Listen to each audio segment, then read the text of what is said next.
8월 28일 네트워크 매거진 시작합니다. 여러 대체교통편을 투입했음에도 서울로 출근하는 수도권 주민들의 불편이 여전히 큰 상황입니다. 서울시가 이 같은 어려움을 해소하기 위해 서울과 수도권을 오가는 동행버스 운행을 시작했는데 시민들 반응은 어떤지 노도일 기자가 취재했습니다. 지하철 탑승장에 승객들이 줄지어 서 있습니다. 열차 안은 발디딜 틈 없이 비좁습니다. 서울시가 김포 골드라인 출퇴근 혼잡을 막기 위해 지난 12일 풍무역에서 김포공항역까지 가는 서울 02번 동행버스 12대를 투입했습니다. 아침에 탈 때 너무 사람들한테 끼어가지고 숨쉬기도 힘들고 새로 동행버스가 생겨가지고 타게 됐어요. 경기 동탄 신도시에도 강남역까지 가는 서울 01번 버스 3대가 투입됐습니다. 광역버스 입석금지 등에 따른 불편을 해결하려는 취지입니다. 정류장이 적어 출근 시간대에도 강남역까지 1시간 반 내로 갈 수 있습니다. 정류장을 여기서 3개밖에 안 쓰니까 금방 가니까 그래서 이제 한번 이용해 보려고 탔어요. 서울로 출퇴근하는 주민 역시 서울 시민이라는 생각으로 서울시가 직접 노선을 만들었습니다. 잘 되면 앞으로 이제 여러 군데 이런 버스가 생길 가능성이 초실현입니다. 서울 01번 버스는 GTX가 신설되는 내년 6월까지, 02번 버스는 김포 골드라인이 증차되는 내년 9월까지 운영됩니다. TV조선 노도일입니다. 출산을 미루는 여성들이 많아지며 건강한 시기에 채취한 난자를 동결하는 시술에도 관심이 커지고 있습니다. 문제는 최대 500만 원에 이르는 비용인데 서울시가 저출산 문제 해결을 위해 난자 동결 시술 비용을 지원하기로 했습니다. 주재용 기자의 보도입니다. 난자 동결 시술 비용은 최대 500만 원에 이릅니다. 건강보험 적용도 받지 못하다 보니 비용이 부담스럽습니다. 미혼이라서 비보험이라고 하더라고요. 아무래도 비용적인 면도 고민되고 해서 못하고 있었는데 서울시가 출산율을 높이기 위해 이 같은 비용 문제 해결에 나섰습니다.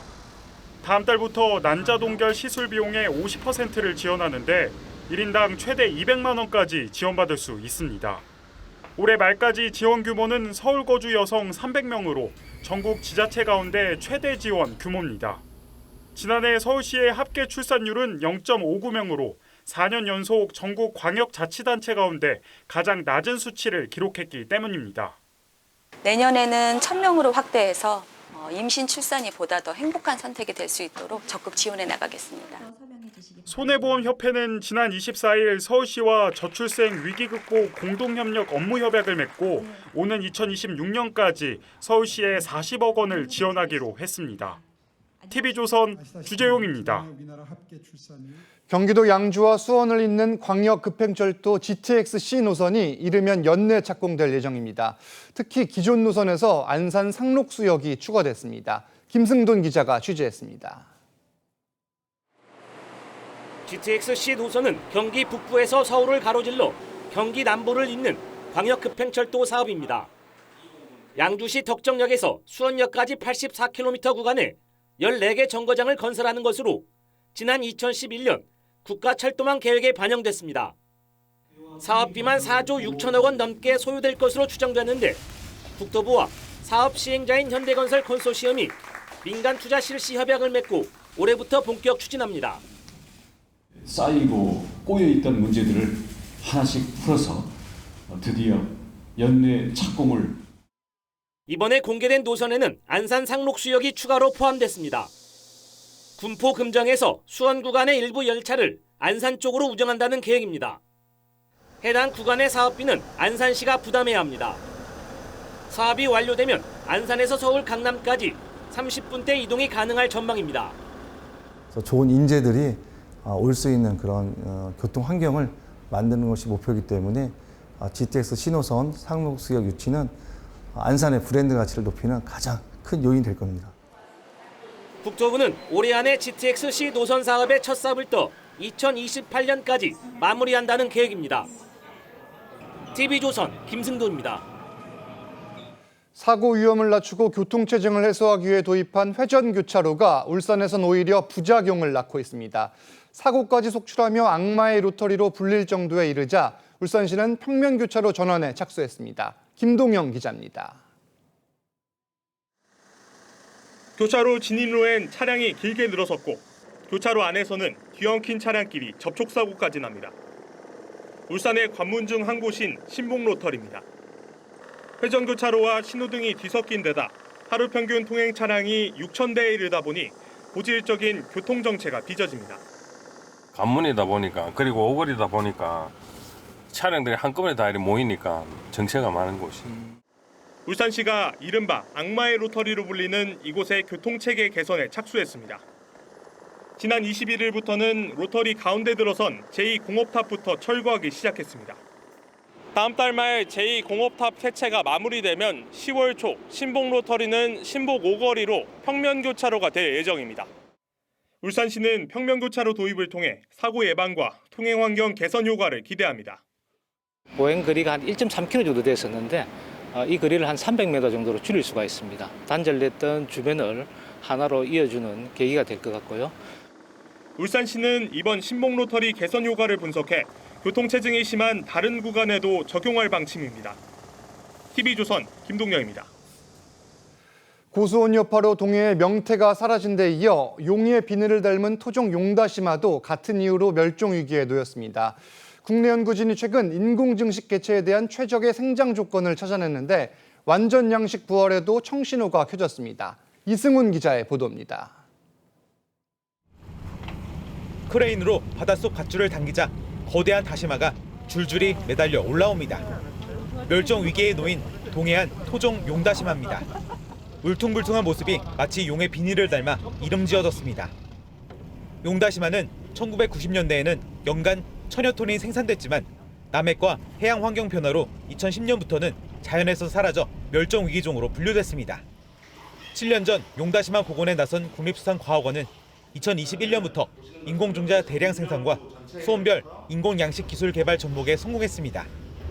또 최근에는 다시마가 가장 잘 자라는 수심을 찾아 처음으로 3년생 생장도 확인했습니다. 멸종위기인 용다시마의 3년생 엽채는 자원 회복의 청신호일 뿐 아니라 안정적인 양식으로 산업적 활용 가능성을 높였다는데 용다시마는 일반 다시마보다 푸코이단이라는 성분이 2배 이상 많은 데다 대량 양식 가능성도 높아지며 어민들의 기대감은 큽니다. 깊은 수심대에서 또 맑은 물에서 그렇게 컸기 때문에 조금 더 고부가 가치가 있다고 봐야죠. 소득 증대에 기여할 수 있다고 봐야죠. 수가원은 용다시마 종자 보급을 늘리고 연안의 탄소 저감에 기여하는 유용 해조류 자원으로도 활용할 계획입니다. TV조선 이승훈입니다. 계속해서 네트워크 매거진 초대석 시간입니다. 정부 청사가 있던 과천시는 주요 부처가 지방으로 이전하고 재건축 등이 이루어지며 한때 인구가 크게 줄었습니다.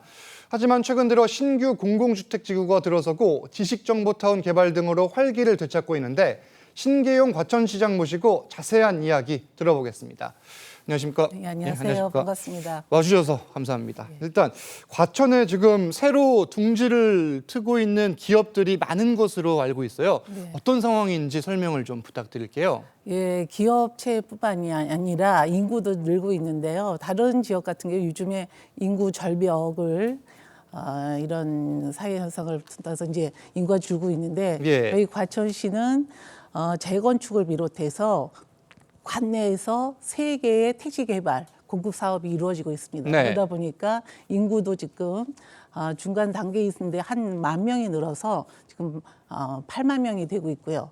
기업체도 광동제약, 펄어비스, 중해제약을 비롯해서 기업체 본사를 포함해서 입주가 다 끝나는 24년 정도 되면 한 800여 개의 기업체가 들어오고 있습니다. 이렇게 관내 이제 인덕원에서 과천까지 이 구간을 정보타운 지역이라 하는데 이 한 구간을 지금 개발 사업을 하면서 인구가 늘고 있고요.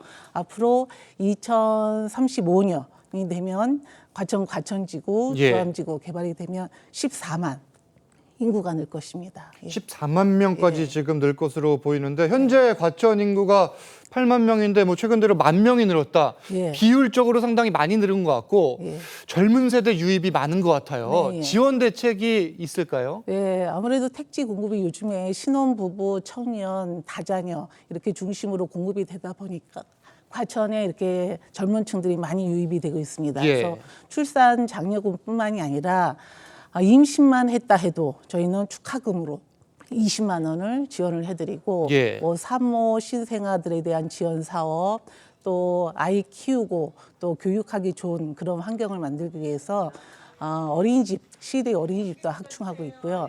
이제 이렇게 택지 공급 사업이 되면 도시 기반 인프라, 특히 학교라든가 교통망이라든가 이런 게 아직 충분하지가 않기 때문에 시에서는 통학버스, 스쿨버스 지원이라든가 마을버스도 증차를 하고 노선도 조정을 해서 시민들이 특히 젊은 층들이 예. 안 가진 부부들이 이렇게 편하게 할 수 있도록 지원을 해주고 있고요. 특히 교통망과 관련해서는 GTX-C, 과천 위례선 이런 게 조기 착공할 수 있도록 하고 그다음에 특히 사당역에서 과천 이하 4호선과 관련해서 사당역 서울 구간보다 지금 전동차가 편수가 예. 적습니다. 그래서 7개 시의 시장들이 모여서 과천 이하, 사당에서 4호선 이하 거기는 증차하기로 이렇게 공동 협약을 맺고 추진을 하고 예, 있습니다. 이야기를 들어보니까 젊은 부부들, 학부모들의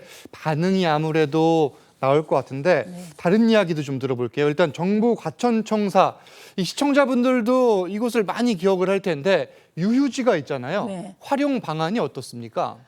유휴지, 과천청사 유휴지는 사실 공공청사를 지을 목적으로 지난 40년 동안 예. 개발이 안 되고 이렇게 놀고 있는 땅입니다. 그래서 이 유휴지를 시민들한테 돌려주자 하는 것이 대통령님의 공약이기도 하고 그래서 지금 기재부, 행안부와 함께 지금 구체적으로 협약을 해서 시민들이 이 유휴지를 예. 시민 편의대로 아무 때나 쓸 수 있도록 이렇게 지금 조정을 하고 있고요. 잘 될 것으로 지금 보고 있습니다. 유휴지 활용 방안도 정부와 계속해서 이야기를 진행 중인 거고 네. 그리고 이 한국예술종합학교, 뭐 이른바 한예종 네. 이 학교를 유치에 나섰다 이런 이야기도 들었는데 네. 이유가 있을까요? 예, 한예종의 한국예술종합학교 세계 아주 예. 최고의 예술 교육기관인데 이 한예종이 석관동에서 이전을 해야 되는 이런 상황이 있습니다. 예. 그래서 저희 과천 시민들께 설문조사를 하니까 한 85% 정도가 한예종을 유치하자 이런 찬성 의사 표시를 해주고 있고요. 이것은 아무래도 저희 과천이 문화예술 도시로 거듭나는 데 좋은 계기가 될 것이고 또 정부 입장에서는 국가 예산을 가장 적게 드릴 수 있는 방법입니다. 저희 예. 과천에 들어오는 것이 그다음에 학교 입장에서도 강남권하고 가장 인접해 있고 또 저희 과천의 그런 문화예술 인프라가 충분히 있기 때문에 이렇게 한예종 입장에서도 저희 과천에 오는 것이 그리고 기업체와 함께 산학 연계를 하면 그렇게 충분히 새로운 융복합 문화예술 산업도 예. 이렇게 나올 수 있기 때문에 그렇게 준비를 하고 있습니다. 제2의 도약을 위해서 또 유치를 적극 추진하고 있는 상황 같은데 제가 또 들으니까 이 다음 달에 과천 축제가 또 열린다고 해요. 이거는 어떤 내용으로 준비를 하고 계십니까? 예, 저희 과천 축제는 아까 얘기했던 청사 예. 유휴지 거기에서 올해 메시지는 터입니다. 그래서 그 유휴지 터에서 우리 시민들이 자유롭게 터놓고 소통하자 하는 의미로 그런 메시지를 갖고 저희 이번 축제는 공연예술 축제로 해서 예. 집합이라고 이렇게 축제 명칭도 축제 캐릭터 마련을 해서 시민들께 새로운 공연예술 축제로서 이렇게 선보일 예정으로 있고요. 환경 축제가 되기 위해서 다회 용기를 쓴다든가 그다음에 자매 외국 도시 필리핀에서도 자매 도시에서 와서 출연도 해주고 또 플리마켓 그다음에 한예종 학생들도 와서 공연할 수 있도록 그렇게 예. 준비를 하고 있습니다. 시장님, 2014년에 일단 시장을 한번 하셨고 네. 그리고 작년에 이제 다시 재선을 하셔서 네. 1년 정도가 지났는데 시간이 굉장히 빠르게 흘렀을 것 같아요. 어떤 정책들이 가장 또 기억에 남으십니까? 아무래도 그동안 지지부진하고 예. 결정하지 못했던 그런 사업들을 종지부를 찍고 결정을 하면서 특히 환경사업소 부지는 어느 지역을 가든 다 반대가 있는 그런 혐오시설이잖아요. 그래서 그런 환경사업소 부지를 결정을 하고 예. 그것을 기반으로 해서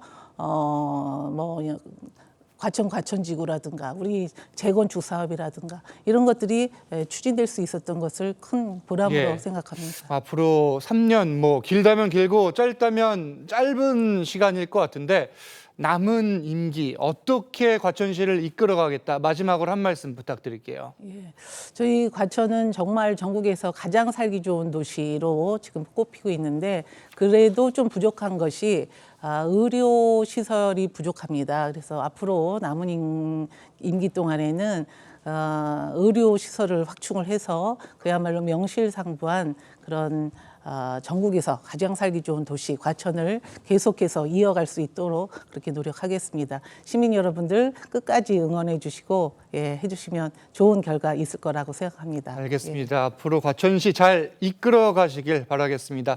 신계용 과천시장님 말씀은 여기까지 듣겠습니다. 감사합니다. 고맙습니다. 오늘 네트워크 매거진은 여기서 마칩니다. 저희는 다음 주 월요일에 다시 찾아뵙겠습니다. 감사합니다.